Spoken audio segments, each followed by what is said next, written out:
Hello everyone, welcome to my podcast. You all know I started this podcast with a great passion to make you know so many things about health, education, and lifestyle. It means my kind of social service initiative. And in this contest, I have met a wonderful person in my LinkedIn connections, that is Dr. Tom Harrison, who is a wonderful musician. So, before introducing him, you all know that music can do wonders for us. Even it can bring us from depression, it can solve so many issues that we are struggling with personally in our mind. It gives us relaxation. So, that is the power of music. We all know about it. We enjoy it a lot in our day to day life. We all like to hear music. So that is the impact of music in our life. So I have a person with me who has done lots of wonderful work for almost 200 TV series, which is a unique achievement. Dr. Tom Harrison has given music for more than 200 TV series. So he has traveled a lot to Hollywood and has composed so much of wonderful music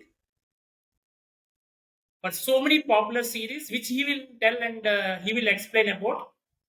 And also, he has done his PhD in this area, which is a unique achievement. So, not wasting your valuable time, we will discuss with him and come to know what is his journey in this wonderful area. And I request you all to hear this podcast from beginning to ending and also know your valuable comments from your comments in my comment section, and also your likes and shares for this particular podcast will be very encouraging for us. On that positive note, yeah, welcome to my show, Dr. Tom Harrison. It's great to meet you. So can you please introduce yourself to my audience? Absolutely. Well, thank you very much for having me, first of all. So I'm Dr. Tom Harrison, and I have spent the last many years composing music, as you said. I lived in Hollywood for quite a long time, and I worked for some of the really big composers, and kind of learned by working with them, really. And then eventually came back to my home country of the United Kingdom to do a master's degree in composition first, and then a PhD in composition after that. So nowadays, I spend most of my time either teaching music composition students, particularly those that want to write for television, and also I still do some composing as well. Oh, that's great. So you teach music as well, Dr. Tom? Yeah, that's right. I do a lot of teaching at universities in the UK, mostly things like music theory, but also composition for media as well. Okay, superb. So, Dr. Tom, you have given music for almost 200 TV series. So, I wanted to know how did this journey begin? So, how you got into this field? So, was it accidental entry or you were having passion towards music? Well, I mean, I've been doing music since I was 9 years old, Oh, and like many musicians, I've been doing it my entire life. And I always thought I wanted to be in a band. I was always playing rock music and singing and things like that, and that was what I thought I wanted to do. And then I went to university, and I realized that I had the knowledge and the skills not only to play rock music, but also to compose orchestral music and things like that. And I realized I had the skills to do that. So I thought, well, maybe I should try and use those skills. Um, and the university I went to in America offered a course in film scoring. And so I decided to pursue that. Um, really just, yeah, as you say, in some ways a bit by accident. That I realised that the performance world was very competitive. So I thought, well, maybe I've got a better chance of doing the composing.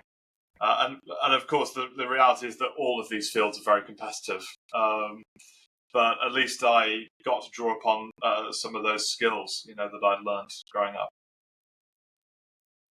Yeah, so Dr. Tom, you have traveled from your hometown to Hollywood.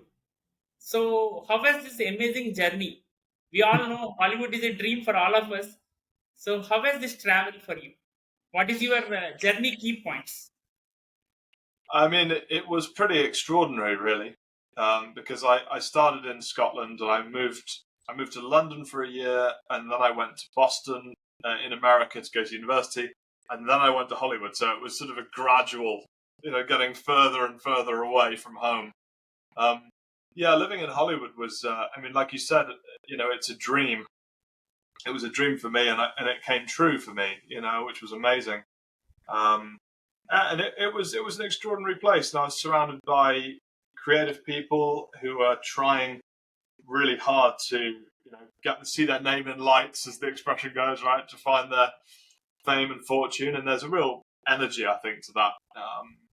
But it's also a very tough place in the sense that one faces a lot of uh, sort of rejection and closed doors and things. And I think you have to have a pretty thick skin.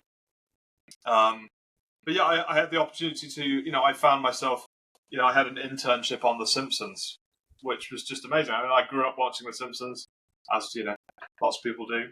And then suddenly there I was in the room with the people who write the show, the people who make the show. So yeah, it was quite extraordinary, really. Yeah, that was superb, Dr. Tom. So you have so many degrees like BMU, MMU. So you have done even highest level of degree, that is PhD. So lot many composers, they don't have these kind of degrees, but you are unique in your own way. You have these degrees and you are into this composition. So these degrees, what kind of impact they have on your composition? That's a really good question. Yeah, it's been interesting. I think there's a complexity to the music that I'm writing now that probably wasn't there before. Um, Particularly, the PhD has really opened my horizons because when as you know, because you have a PhD, when you do a PhD, you have to create new knowledge. It's not enough just to do something that's already been done.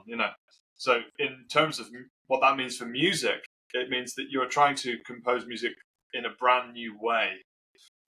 Of course, every new piece of music is brand new and has never been done before. But you know, you can see the similarities between perhaps different pop songs.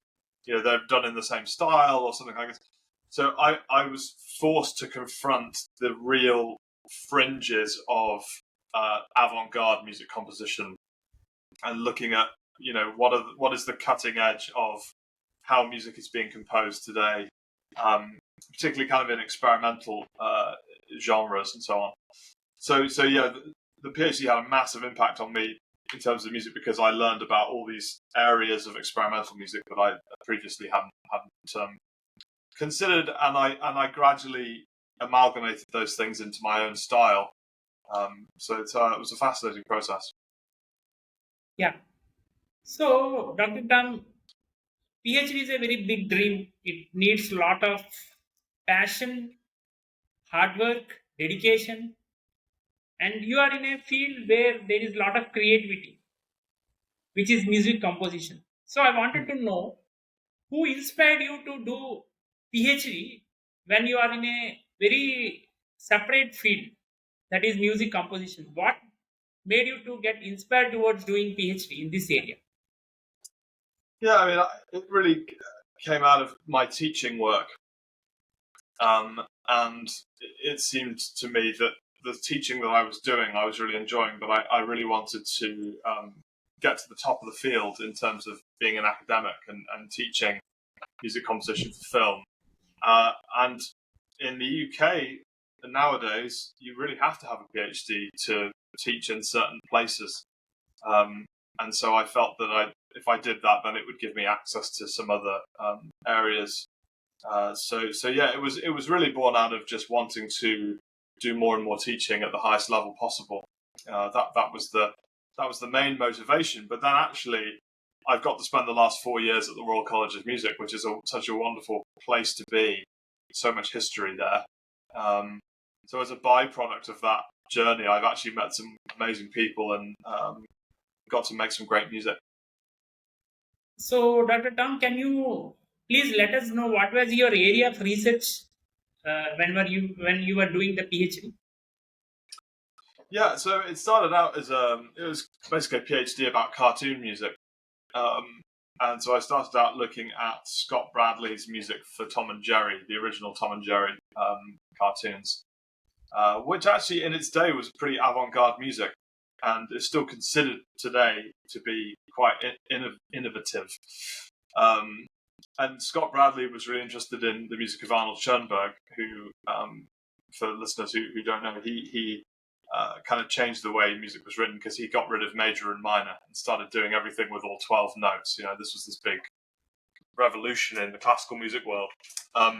So my research question basically said, well, if Scott Bradley was, interested in Arnold Schoenberg, if Scott Bradley were alive today, what sort of things would he be trying to do? And how would he be engaging with kind of the avant-garde experimental side of music composition? And so it was a sort of strange combination of looking at cartoon music and then looking at really serious contemporary classical music, and sort of seeing how those two things could come together, which was really good fun, actually.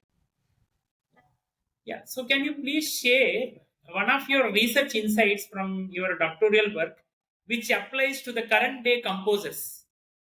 Any one such research insight? That's a good question, and not easy. Not easy to put in a succinct way, because in some ways it all applies to a greater or lesser extent.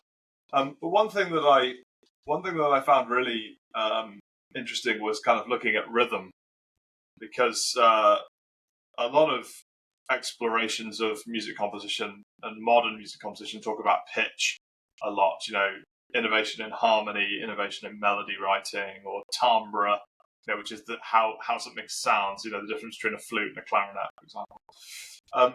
But I think rhythm is an area that is somewhat underexplored, particularly in film music. So that was something that I really looked at. So kind of contemporary approaches to rhythm, and how, particularly when you think about cartoons, there's lots of what they call Mickey Mousing, right, where you have the characters are doing lots of little movements and the music has to match those movements. And I think there's a lot of interesting contemporary rhythmic devices that you can use in that scenario. Yeah. Here, I wanted to know, like, you have worked on very popular series that is Crime Scene Investigation. It's a globally popular series, Crime Scene Investigation, CSI. So you worked at the time when it was at the peak of success. So what was your experience in working that series?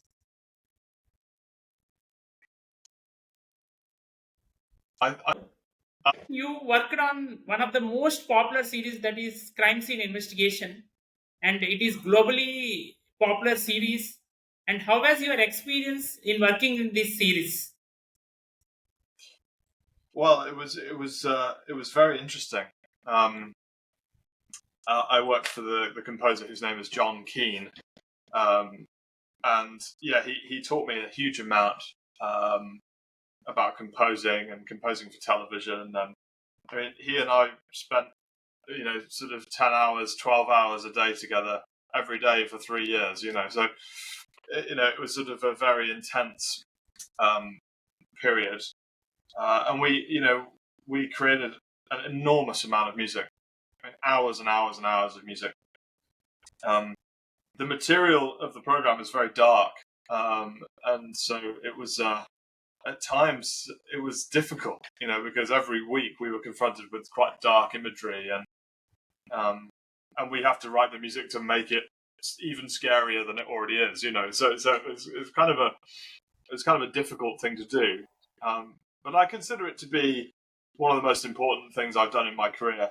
And it gave me a relationship with John. I mean, I always think of John as an uncle now, because we've become so close. And in fact, he even asked me to work on the new series of CSI last year.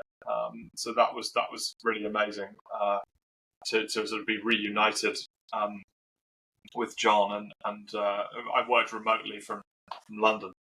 So no, I consider it to be one of the most important parts of my career. Yeah. So, Dr. Tom, you worked for TV series, you worked for films, and you even worked for wrestling. So, whenever you compose the music, what is your mindset whenever you are composing the music for different kind of audiences? What is your mindset? How do you think about them? Yeah, I guess it's always about telling the story. I mean, that's the thing I always remind myself that my job is to help tell the story, and that story could be a lullaby. It could be a lullaby song for children, or it could be music for a wrestler to walk to the ring.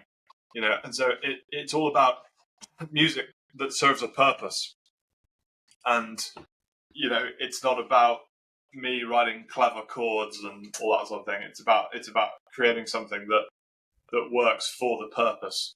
And that's the kind of the main part of it. It has to be exciting for that audience. So I mean, the songs I've written for children, you have to almost sort of think, well, what would they find exciting? Lots of fast notes and xylophone, marimba, things like that. But that doesn't work in a wrestling context. The wrestling audience are going to be excited by a totally different sound. Distorted guitar and orchestra and things like that. So I think a lot of it is quite instinctual. Actually, you just sort of, I sit here and try to imagine, the context in which that music will be heard. One of my wrestling pieces was played at Madison Square Garden in New York. And you can imagine the size of the speaker system that it would have played on, and how loud it would have been and all that kind of stuff. So, you've got to think about, can this music fill Madison Square Garden? Which is very different to writing a lullaby. Yeah. So you have the other profession as well. You are working as a university professor. So whenever you teach to the students, what is the you have the profession of university professor. So whenever you teach to the students, what is the main kind of lesson you focus on? Like what kind of lessons you focus on for the students? Yeah, I mean, I think there's a balance here because on the one hand, I want to teach them what they need to know to succeed in the music industry. And that's to do with what's current, and it's to do with all the things about how to act, how to communicate, what the work is like, how to get the work, all those types of things. But then I also realize that I feel I have a duty as a professor of music to teach the traditional things as well. Music as an academic subject, which is to do with things like music theory and all the things that a student, like, there's lots of people who succeed in the music industry who don't go to university at all. They go out there and they make music and they succeed. But I think if somebody comes to a university to study music, then I have a responsibility to teach them about the historical aspects, and the sort of the real academic side of music composition as well. So I try to balance those things, and then I try to be a good role model. I try to show them how to be a great composer as well as tell them how to be a great composer. So how do you balance these three areas? Like you are a professor, you are a music composer, and you are into research as well. So how do you balance these three different areas? Well, not very well, I think. I think it's a real challenge, but trying to realize that they're all connected, um, and sort of trying to do them all as one thing in some ways. So that the teaching is influenced by the music industry work, which is influenced by the research. So it's all. I think it would be very. It wouldn't work for me to have my research be about something that didn't really apply to the other areas of what I do, and it all has to work together.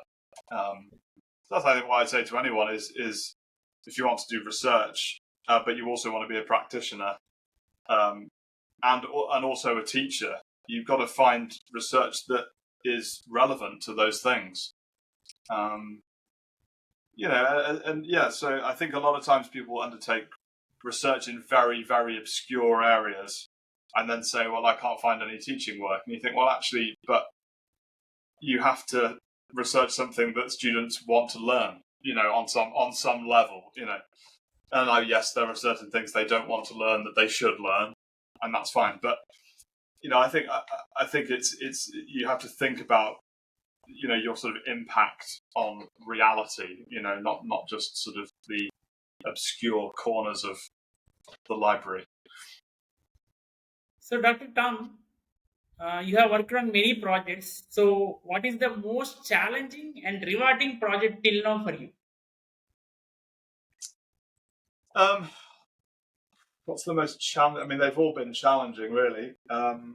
I worked on a project, Coco Melon, which is a children's series in America, and I did about a couple of months, probably 3 months work for them during my PhD. That was really good fun. I really enjoyed that. I think probably in terms of challenging and rewarding, I think working on CSI probably was the most challenging and the most rewarding. Because I was working with other people, working with John, and I was working in Hollywood, and our show was being seen by 10 million people every week, which was just really, it was really interesting to make music with me and John in a room, and then have that music go out into the world and be heard by so many people. When you think about 10 million people, that's when you think about what that actually looks like. That's a lot of people. It's like you imagine playing a stadium show in front of 60,000 people, and then you multiply that up, to 10 million. It's actually a lot of people. So it's really been, that was a really interesting project to be part of. Super. So, Dr. Tom, what is the career path in this particular music industry? So, what is the career path in general? So many aspiring students are there who are pursuing so many courses in this area. So, what can be a career path for any student who wants to do great in this area? I mean, I think it's changing a lot as we speak, and it's always been changing. So there's still a lot of call for people to compose music for television. There's orchestration work, which is kind of getting the music out of the computer and to the orchestra who's going to play it, particularly on big films.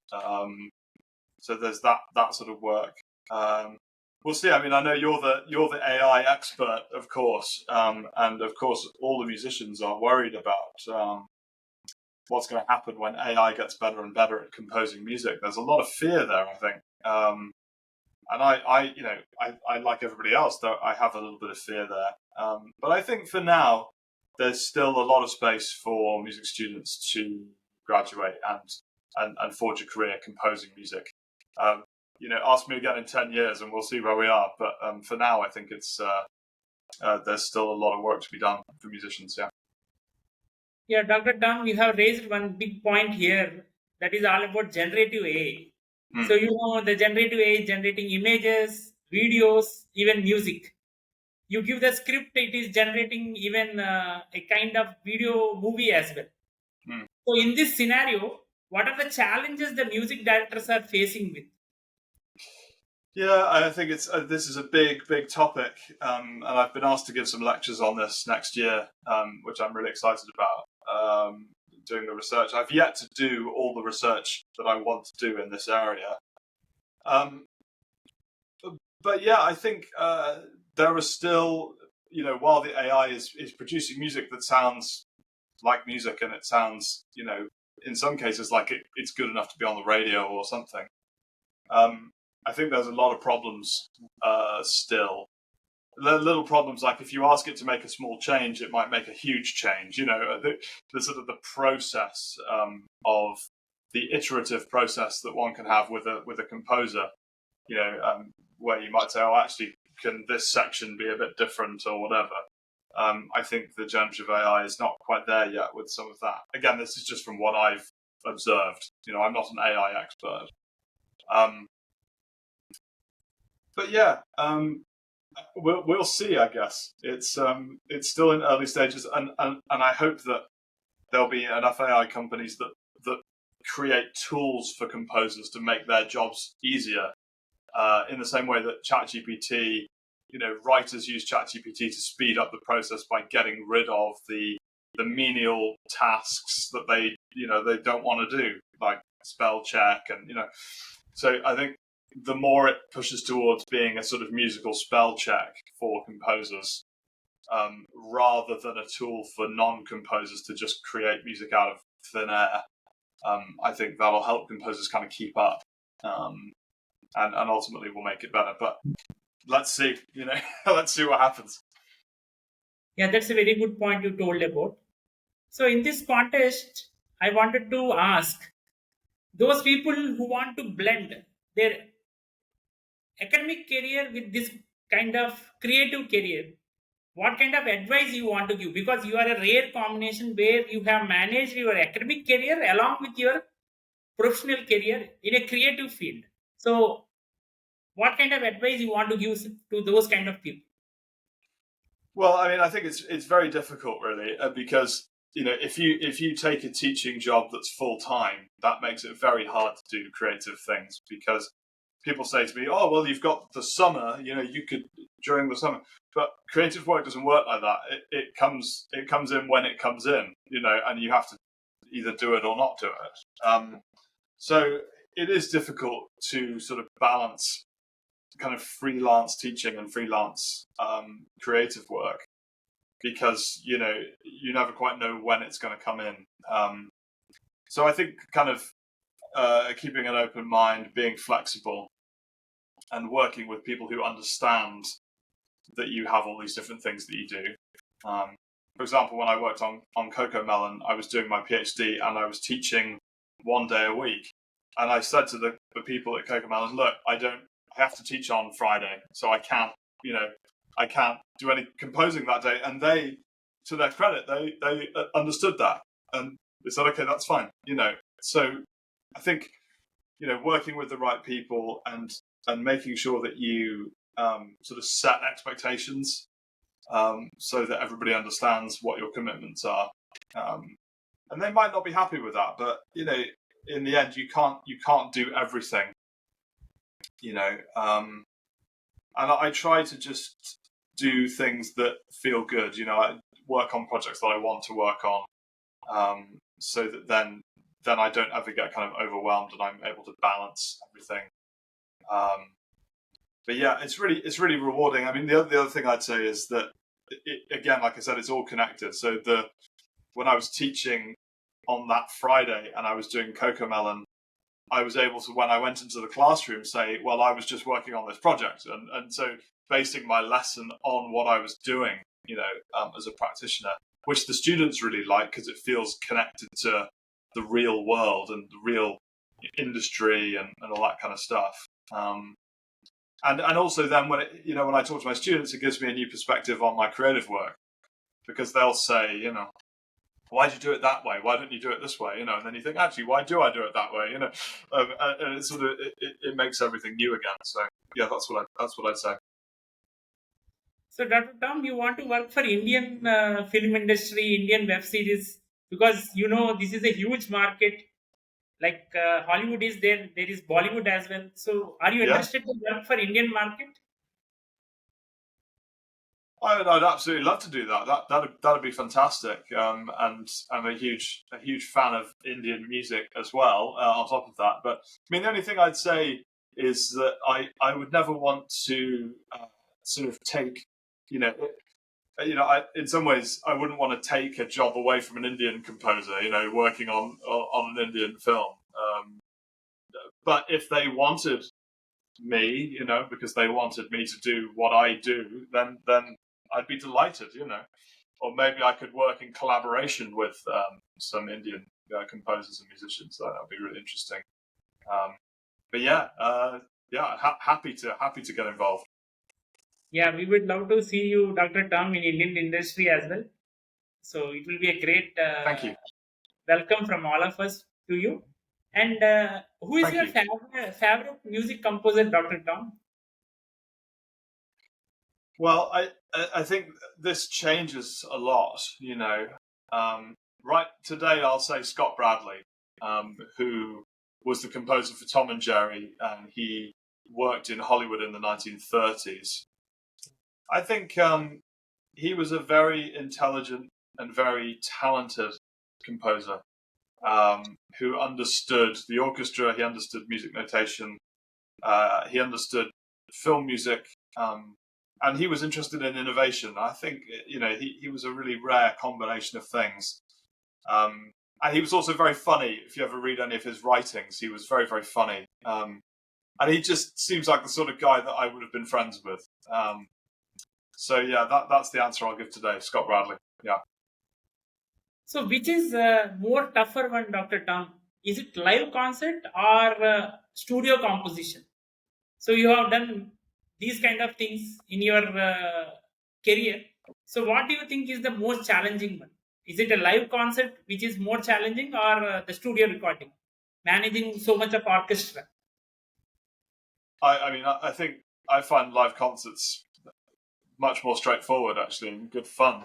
I really love performing, and particularly because I play rock music, which, I think performing classical music is incredibly challenging. But the sort of music that I play when I do perform live, I find just a joy, really, and it's always great fun to entertain an audience and get the feedback from the audience and things. But I think composing is just jolly hard work, and it's very much sitting in a room alone, on the computer, really, But the only other thing to say about performing is that typically to have a career as a performer means going on tour, which has its own challenges because you have to be away from your family and, staying in not very nice places and eating food you don't want to eat, stuff like that. So, yeah, I suppose in a pure sense, I think performing is easier for me. Yeah.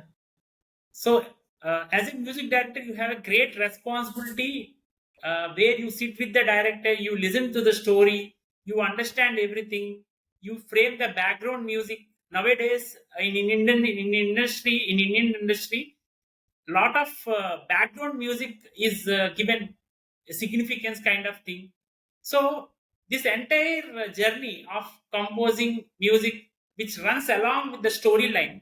Hmm. So, how do you think accordingly, and how do you frame in your mind these pointers whenever you tune for the particular series or film or whatever you take up as an assignment? Yeah, I think the hardest part of the job for me is when I've written the music and I send it to the director, and then I have to wait to hear what they're going to say, and then they'll send me their suggestions, and receiving those suggestions is the hardest thing for me because I like the music the way I've written it, and so yeah, making those changes, is definitely the hardest bit.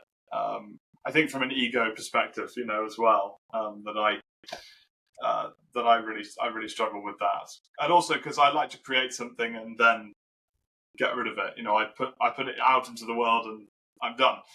I don't like going back over old ground, really.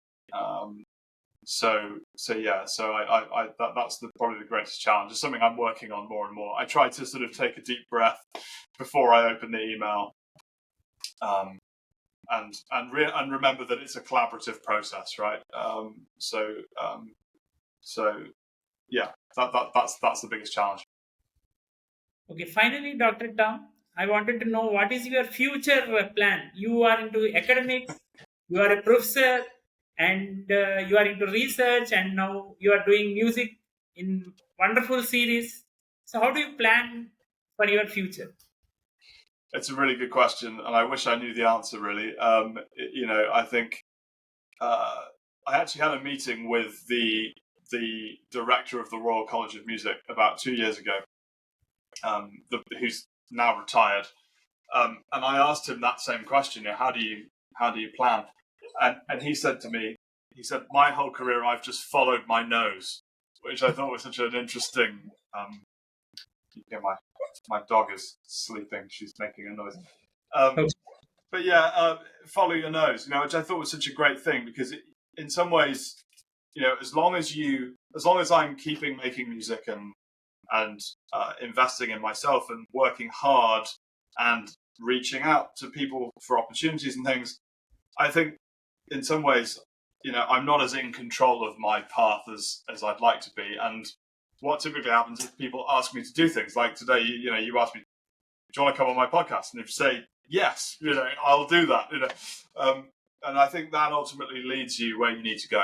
And that's been the case for me. That I'll make plans, but ultimately, that's not really how it's worked out for me. That I get asked to do something and I say yes, and then it takes me in this direction. And so yeah, I think I've just got to keep the passion going, and keep the faith, I suppose, that everything's going to work out fine. Superb, Dr. Tom. It was really amazing to talk with multi-talented person like you. I have never seen a person who has a rare combination of research orientation and academic career as well as a creative mind. So this is a rare combination, and accepting my invitation even though you are very busy with your daily work was a great honor for me, and I had a passion and dream to interview a celebrity. So that kind of passion is met today by interviewing my first celebrity for this show. Thank you so much, Dr. Tom. It was great talking to you, and it was very learning experience. I wish you all the best for your future endeavors. Thank you so much. Well, thank you for having me. It's been great to talk to you as well. Thank you so much.